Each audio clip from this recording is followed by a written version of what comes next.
So, South Africa against the West Indies, and an important match, not just in the context of the Spencer and Hedges World Cup, but an important match for cricket generally. And with me in the studio this morning, a gentleman from either side of the fence, so to speak. It's a pleasure to welcome Tony Cozier from Barbados to the One World of Sport commentary team today, and with him, former South African captain Clive Rice. Tony, as a West Indian, tell us what this game means to you today. It's a very big game. It's just 4 or 5 years ago when a West Indies rebel team was breaking the sporting boycott to South Africa, being ostracised from West Indies cricket. It was in fact only 2 years ago when Mike Gatting's team went there and all sorts of commotion was caused by that. This today is the absolutely unthinkable becoming a reality. And I think for international sport, for international relations, this is a really big moment for everyone. And Clive, it's being played the day after a test match between the two sides has been announced as well, or confirmed. I think when you just see everything's now falling into place, certainly over my career, you've just sort of dreamt about the situation. Now suddenly it's all happening.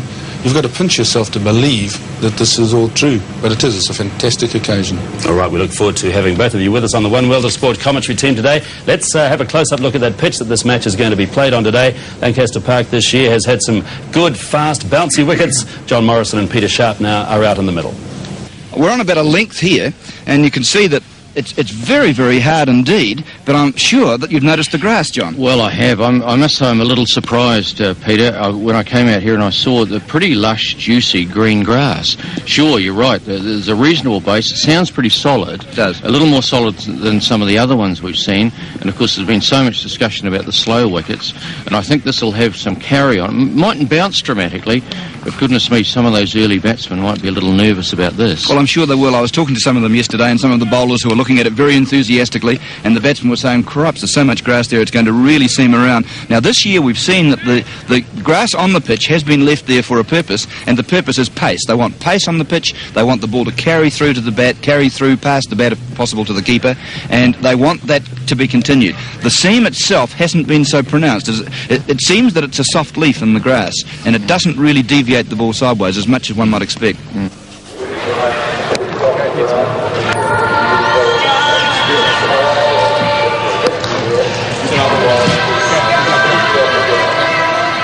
Richie Richardson, you won the toss. What's your decision on this one? Well, I think in these conditions we're going to have a ball. I think the wicket looked probably a bit of moisture in it, and with overcast conditions, I think it would favour our seamers a little bit. Okay, what's the lineup of your team today? Who's not playing? Patrick Patterson, Roger Harper, and Simmons. Okay, and you've had a look at the South Africans on television. What do you think of them? Well, they're a very enthusiastic team. They're very keen, and you can't really take them lightly. Okay, Richie, good luck. Thanks very much. Thank you. Kepler Wessels, is that something you would have done? You probably would have liked to have bowled at them. Oh, definitely. I think the first 10 overs or first 15 overs, the ball moved around a lot, so one will have to play well to get through that and then bowl it from there. Well, let's confirm those teams then. A couple of changes in the South African side from that which lost to Sri Lanka a few days ago. And at number 10 in the order, Maverick Pringle is in for the left-arm spinner Omar Henry. So Pringle is a fast bowler. And Andrew Hudson, the opening batsman, returns in the place of Hansi Cronje. So Hudson and Wessels to open. Kirsten at 3, he's been their best batsman so far. Adrian Caper, Jonty Rhodes, Richard Snell, Rushmere. Richardson's the wicket-keeper, McMillan the opening bowler, Pringle, and their ace strike bowler, Alan Donald. That's the South African 11 today. Here's the West Indies side with Roger Harper, Patrick Patterson and Phil Simmons out of the squad of 14. So Haynes and Lara to open. The captain, Richie Richardson, world-class player, one of the best batsmen in the world, to come in at number 3. Carl Hooper at 4. He'll also be required to bowl a bit today. Keith Arthurton at 5. Gus Logie at 6. David Williams is the wicket-keeper at number 7. Then Anderson Cummins, the fast bowler. Malcolm Marshall, Winston Benjamin and big Curtly Ambrose to complete the West Indies playing 11 at Lancaster Park today. Curtly Ambrose, the big West Indian opening bowler, and my word, he's a big man. And Richard Hadley, you wouldn't mind having a bowl out there, would you? Yes, I would enjoy bowling out in these conditions, I think, John. First ball of the day.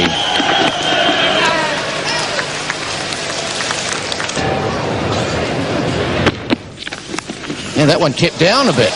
But there's runs, it might be 4, it is 4, the first runs of the day, and an inside edge beating the keeper down to fine leg, so a bit lucky, Hudson. Oh, Kepler Wessels just fishing for that one. and that's good running.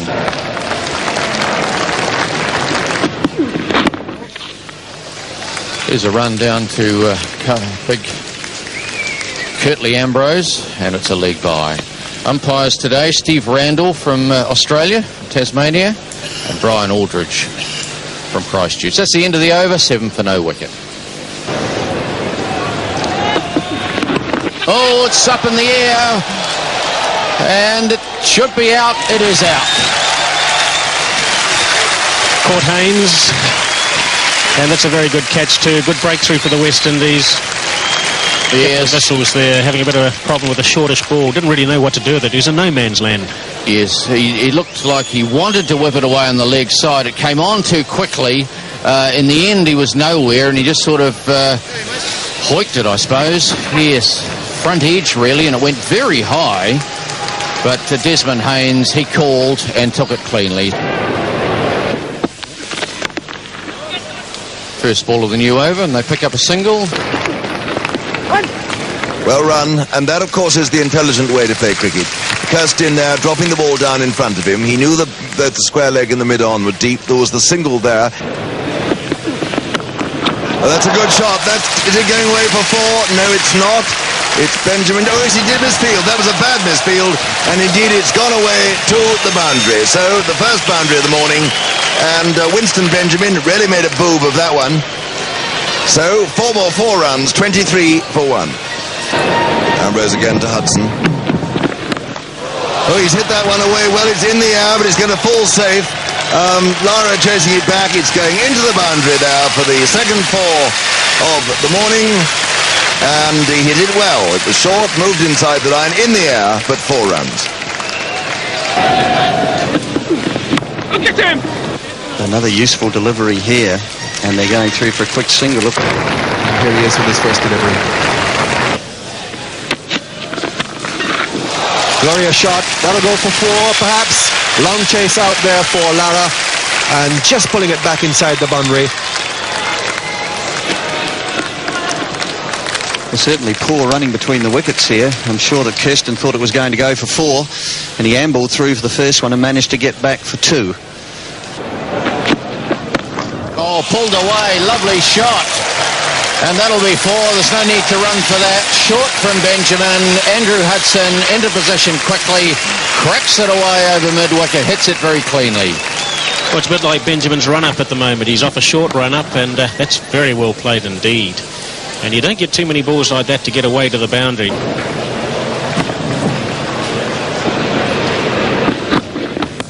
And cutting in the... Oh, lovely catch. Brian Lara at point dives away to his left and picks it up with 2 hands. What a superb catch. Andrew Hudson cutting. He got hold of it reasonably well, but it was in the air. And Lara, what a beauty. So the West Indies get their second wicket.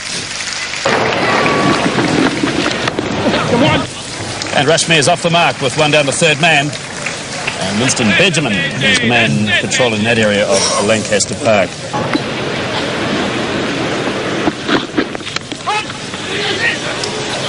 Peter Kirsten's run a single pretty quickly. They shy at the stumps, but Rashmir was home.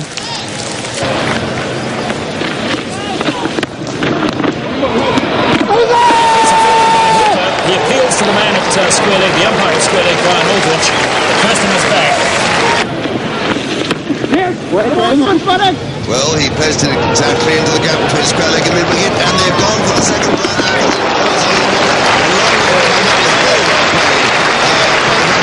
Extremely well run. Good piece of cricket by the South Africans.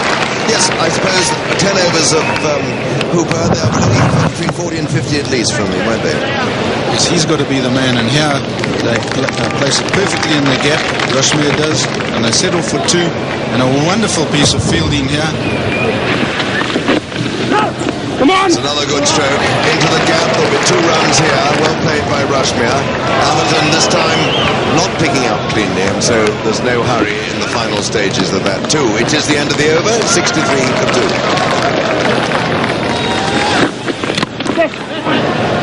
Just the single there to Peter Kirsten.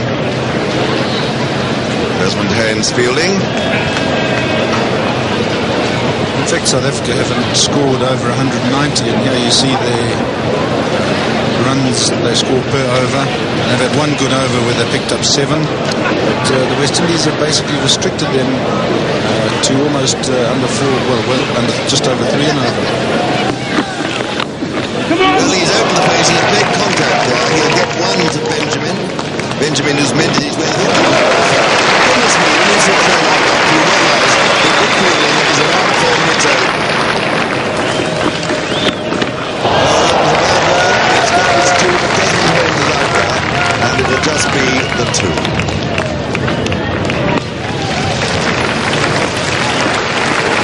Well, that wasn't a very good shot. He's out, he's gone, he's stumped, he's been given there by with a square leg. And that now is aiming to play it down to run it to third man, having come forward, and obviously his back foot just pulled over the crease. Yes, there he is. He's actually standing out of the crease. He went forward trying to get down the wicket, and his foot's on the line, and he's out because his foot is actually at an angle. So as much as it might look as if he's behind, it's actually out the crease.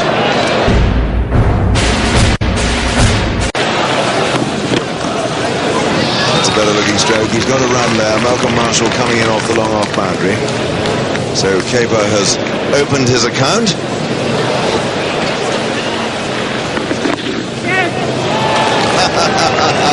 Kirsten hasn't realised he's got a runner. He started off, the runner started off. You get all 3 at one end. If you want to get that game right, they're going to have to hurry. A good throw then, I think, would have caused problems, but Caper was home. It wasn't a good throw from the fine leg boundary. Benjamin down there. So 3 runs have come.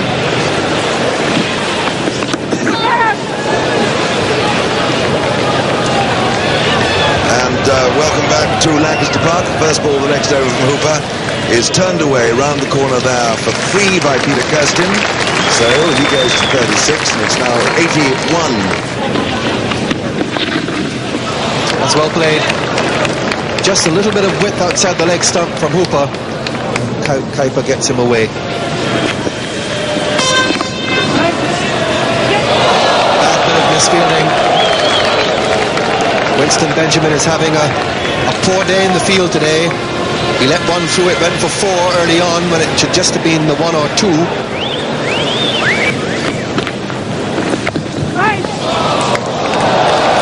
It's another misfield.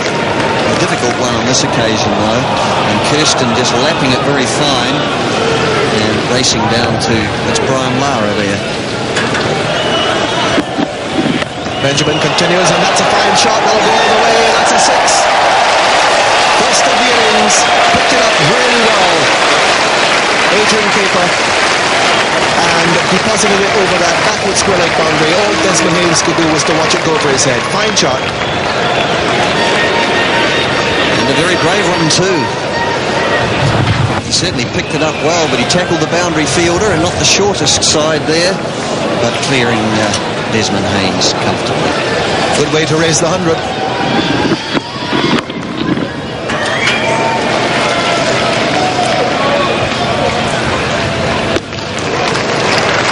Desmond there, nicking in like a 2-year-old and whistling in and over the stumps.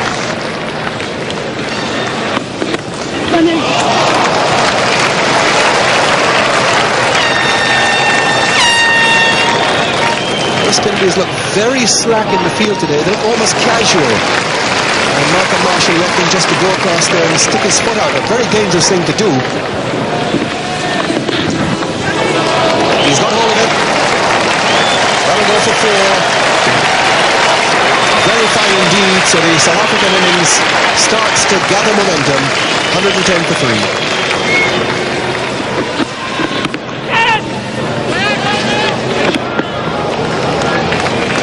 They're sneaking singles now. The South Africans, you can see, beginning to gather confidence here. Peter Kirsten on strike.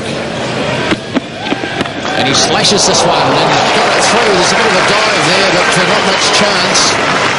And they'll come back for 2. Of course, we've got a runner out there, and that creates a bit of confusion. It makes quick singles a little more, well, difficult perhaps, because there's 3 people negotiating the operation. that bounced a bit again, but there's his 50. There's Peter Kirsten again being the backbone of the South African innings. He's on the 50s, undefeated. A very good effort. He came in when conditions were very difficult, kept the vessels out early, and he's gone on, and as I say, still undefeated and getting a good hand. So there we see his wagon wheel again, little deflections, little dabs, little cuts, and only just 2 boundaries in that innings. He's missed it, he's bowled, and Curtly Ambrose is through. Well, Paper getting a full toss. We don't get too many of those from big Curtly Ambrose, and Paper's not happy with himself because that was a golden opportunity to score. Paper, he's furious. Yes, a full toss at base of the off stump there, and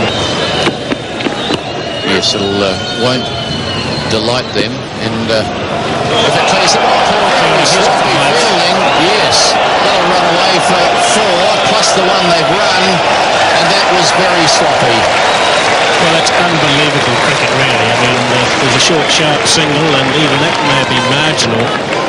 And then the backing up there was absolutely... Yes, I think it's Andy Cummins. That was dreadful, wasn't it? Look at this. Look at that, right through the gap. You'd have to try quite hard to get it through your legs like that, wouldn't you? Yes, you've got to do well to miss it, don't you?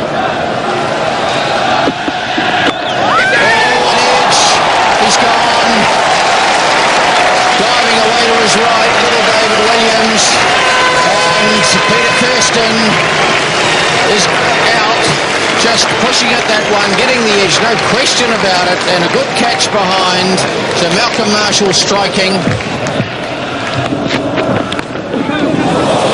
Well, it's off the inside edge for Johnny Rhodes. It won't be a boundary. They've sneaked home for 2. Marshall now to McMillan. Oh, he's got it away again. That's the Surrey drive, the Harrow drive, the Surrey Cup, whatever. It came back into the right-handed McMillan, found the inside edge, and went away to the fine leg boundary.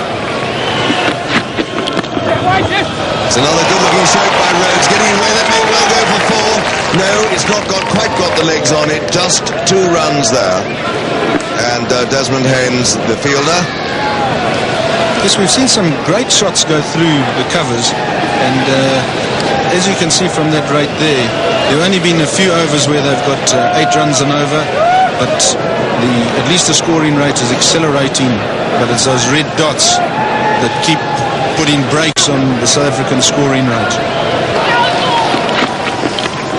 There we go again, and it gets a longer chase this time for Benjamin, but he picks it up very well indeed, and that is the 4th 2 that Rhodes has scored this over. A lovely throw, and Rhodes in fact claps Benjamin. How nice to see. Well, into the gap, just the single this time. It's a better over for the South African. 9 runs have come from it. That's the most productive over of the innings so far. The 150's up. It's 150 for 5. Oh, what a good stroke by Jonty Rhodes, but he's only got the 1. Oh no, he has a bit of misfielding down there. A deep backward square allows him to come back for the 2nd. And of course, if any of you youngsters watching, Rhodes is giving you a perfect object lesson. He runs the first one like lightning, so if the fielder does muff it as he did then, he's in the position to come back for the 2nd run. It's in the air, but it's all right, top edge. And it's Cummins, but here he comes back again. That was for a young man, that was a fairly middle-aged piece of fielding, I thought. Oh, he's gone, he's out, he nibbled with that one. He seemed to be slightly into his mind. I think he was in fact trying to run it down to the 3rd man. He got the nip, so once again, just as things are starting to look up for South Africa, a crucial wicket has gone. They're 158 for 6. Jonty Rhodes has got a lot of balls down to 3rd man in the last over, and here Cummins has just put a bit more into it, a little bit more bounce, and there it is, the edge. Jonty Rhodes caught behind. South Africa 159 for 6.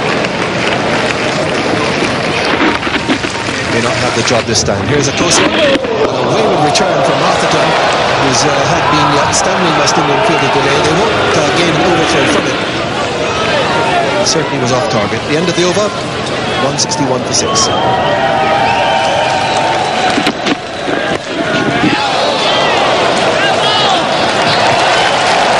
Well, you come back and a boundary well played, but again, too short, too wide.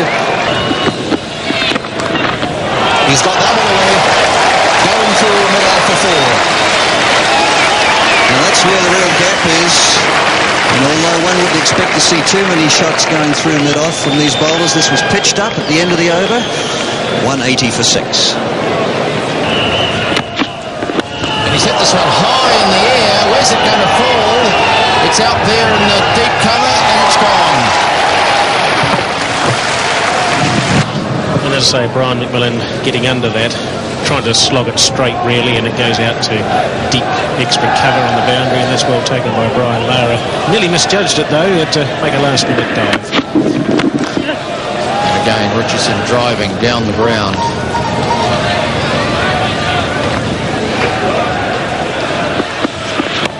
Oh, it's in the air, he should be up here.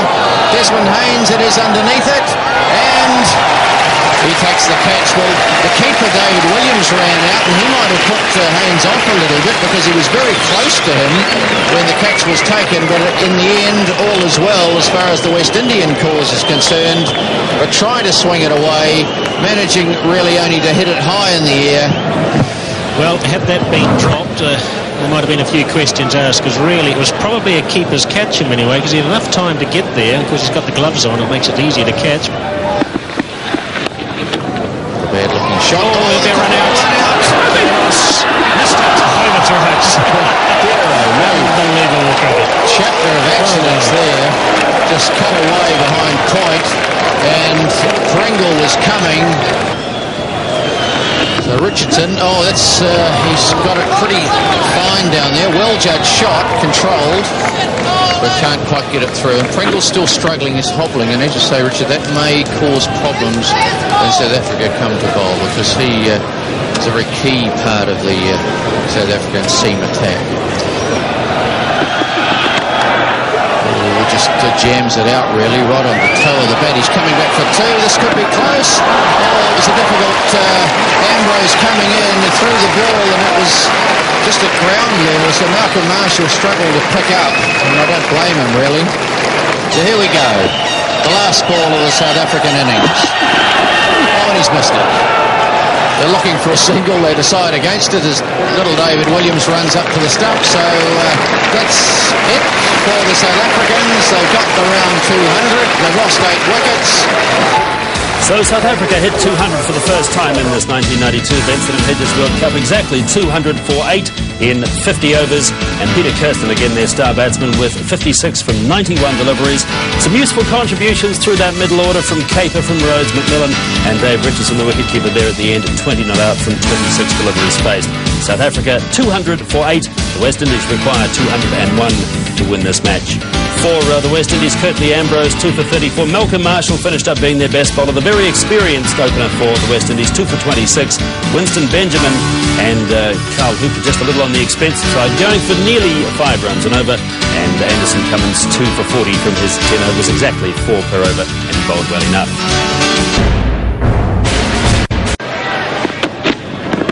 Lovely shot, 4 runs. That was an absolute peach of a stroke. And lends weight to exactly what Tony Cozier was saying to Peter Williams just before the commentary came up here to Clive and myself. A beautiful stroke. Yes, Merrick Pringle here, quite keen to give the ball a chance of swinging. Pitches it right up there, and Lara jumps onto it and crashes it through the covers. Splits the field absolutely perfectly. Donald. Win Haynes getting into a bit of trouble then. Inside edge, running away towards short fine leg. Oh, that's a magnificent stroke. It was uppish, but it was to the right, to the left of Rhodes. And if that hadn't gone straight to a fielder, which it didn't, it was 4 runs. It was hit like a kicking horse. Oh, and is that out? Yes. Oh, did it catch? I think he's caught it. It's a marvellous catch. Yes, he's gone. Jonty Rhodes took one that was hit as hard as any cricket ball you could see. He really got on over that, Lara. Hit it very hard. Didn't quite get over it enough.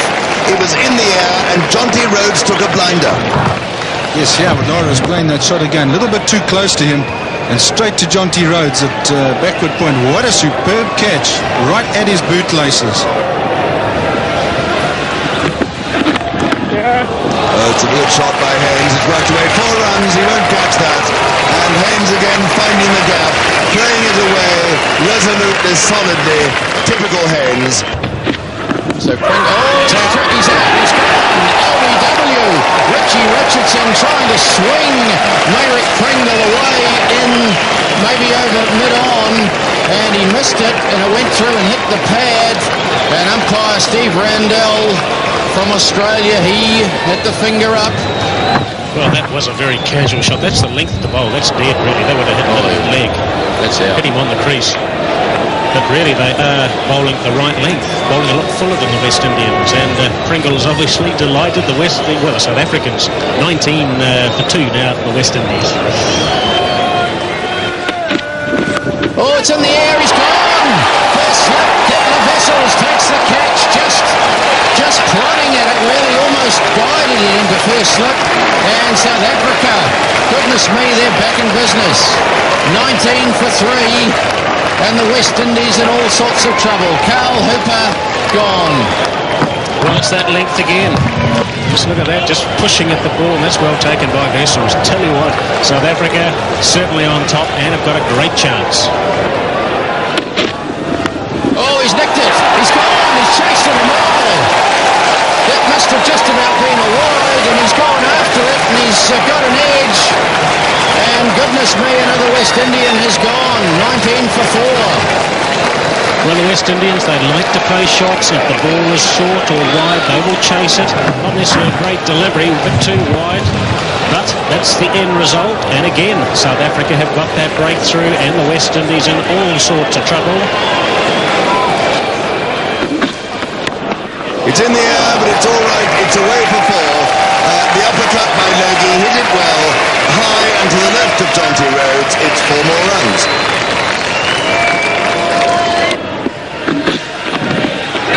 Oh, that's 4 more. He's glanced it away. It was uppish. It went wide of Richardson's leg bars. It's all right. It wouldn't have counted as he caught. Well, it would have counted as runs, but he wouldn't have been out. End of the over, 28 for 4. Yes. Oh, well, it's meat and drink to Desmond Haynes on his legs. Is that going for 4? No, I think it's just going to be pulled back. It is, and he gets a couple of easy runs. So Haynes goes to 11, Logie has 4, and at the end of the over, West Indies are 30 for 4. Oh, that's a typical flashing Logie square cut. We've seen him play that so many times. It's just exactly as if he's been hit by an electric shock. What a lovely stroke. Oh, it's uppish, but it's safe, and it's 4 runs. Well, Logie living dangerously outside the off stump, but the West Indies have got to do something at 34 for 4. And that's a typical Gus Logie cut shot, screamed away to the boundary for 4. What a resounding way for Logie to get another boundary. Yeah, certainly a poor delivery, but Logie taking full toll of this. Wide and short, and he thrashed it away behind point for 4. And actually, I changed next to Van Burn Holder for Worcestershire for 10 years, so I'm certainly very familiar with the name Holder. West Indies.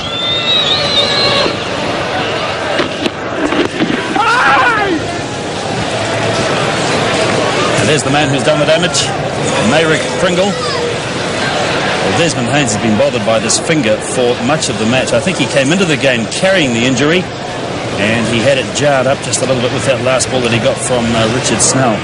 You see the splint on there. And obviously he's hurt that finger before, and it'll be a big blow to the West Indies if he can't carry it. Oh, look at the swelling on that. Malcolm Marshall. Caper bowling, and Logie for a huge hit, and that's 6.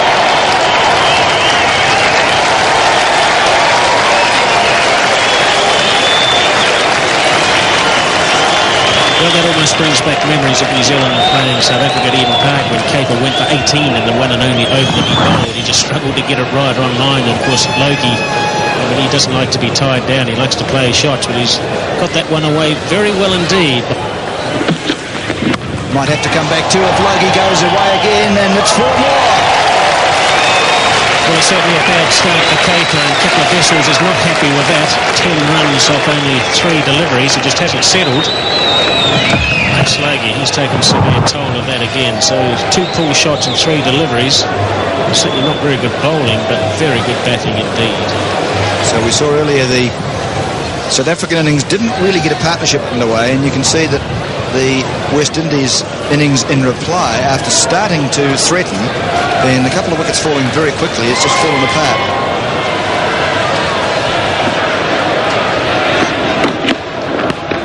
There's a big shot from Marshall, flicking in behind square. That's a very good shot from Malcolm Marshall. And Snell paying the penalty of drifting down leg side. Well, that's the first time he's drifted down the leg side, and Marshall just whips it away. I mean, it's typical West Indian. I mean, not too many players in world cricket sort of play that sort of shot to great effect. Just look at that. Great timing.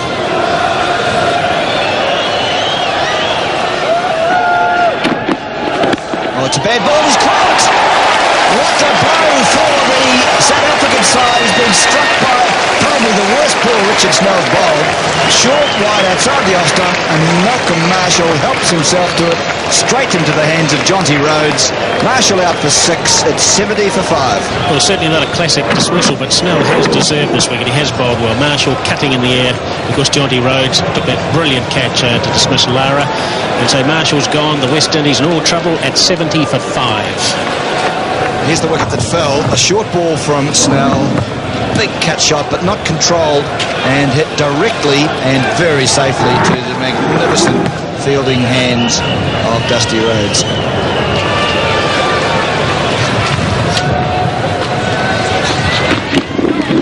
Oh, there's a lovely ball. Peely's gone. Williams is gone.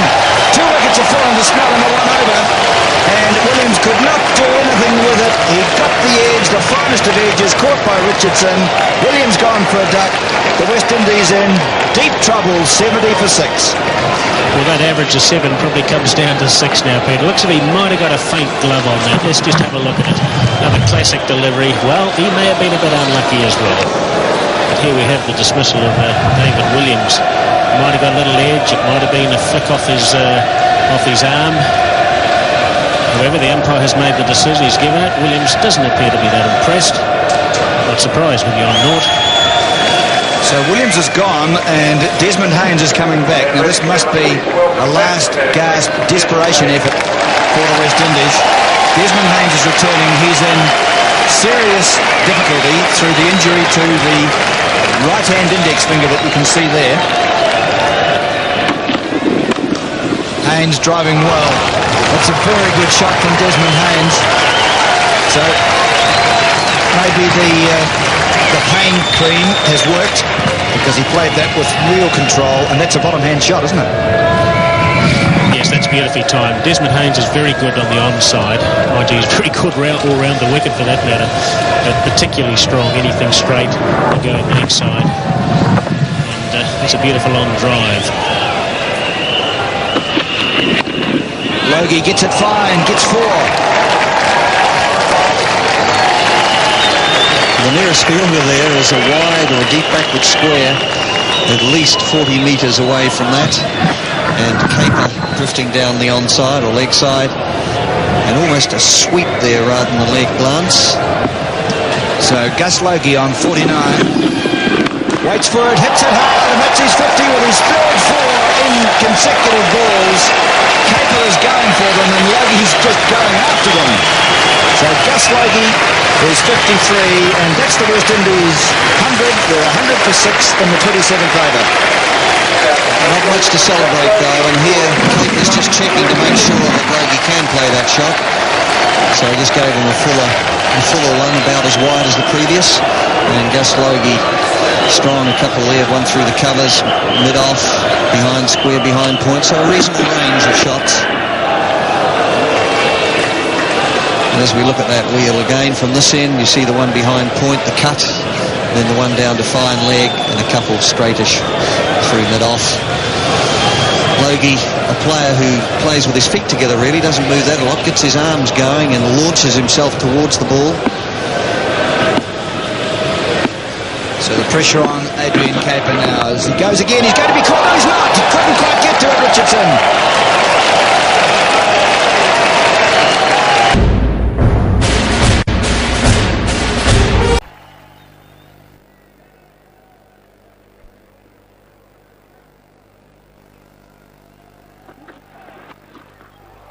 Well hit by Haynes.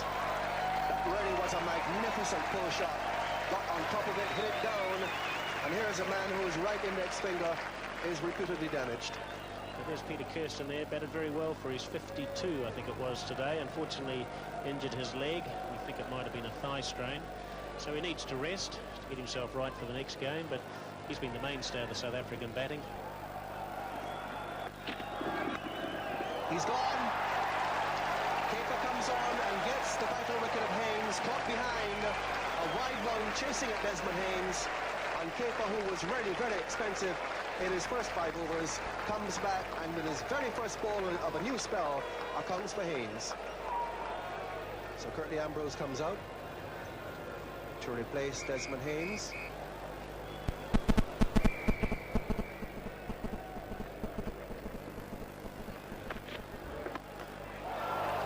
It's in the air, and there's a catch. Logie goes. So the two main West Indian batsmen out in the same over from Adrian Caper. And that really now just about spells doom for the West Indies. It's not all over yet, but it's close to being so. Adrian Caper, come on from this end, has been very decisive in removing 2 West Indian batsmen, 117 for 8. And so we have Cummins, I do believe.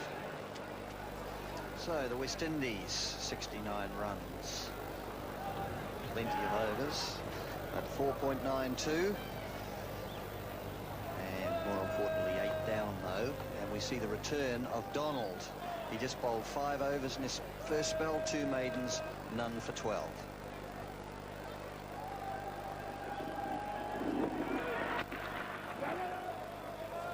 There could be a run out here if he hits. He does hit and he's out. Ambrose is run out by Caper at the non-striker's end. There was never a run there.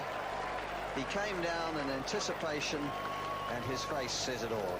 And he's not happy with Brian Aldridge, the umpire, either. Never a run there anyway, but he's come too far down. He's a big man. He's got to turn quickly. But 9 down now for 132. Winston Benjamin, the last man coming to the wicket. 2 slips in now for Donald, trying to get the number 11 out. Edged it wide, yes, a beautiful catch at second slip, and Donald elated. And so the South Africans have won this contest here in the 1992 Benjamin Hedges World Cup match against the West Indies. History has been made today that these 2 sides have played against each other for the first time ever in an official match, and the South Africans come out very easily, scoring 200 from their 50 overs, and in reply the West Indies falling for 136. A very disappointing reply by the West Indies. Gus Logie offering the only resistance, but they never came close to their target of 201.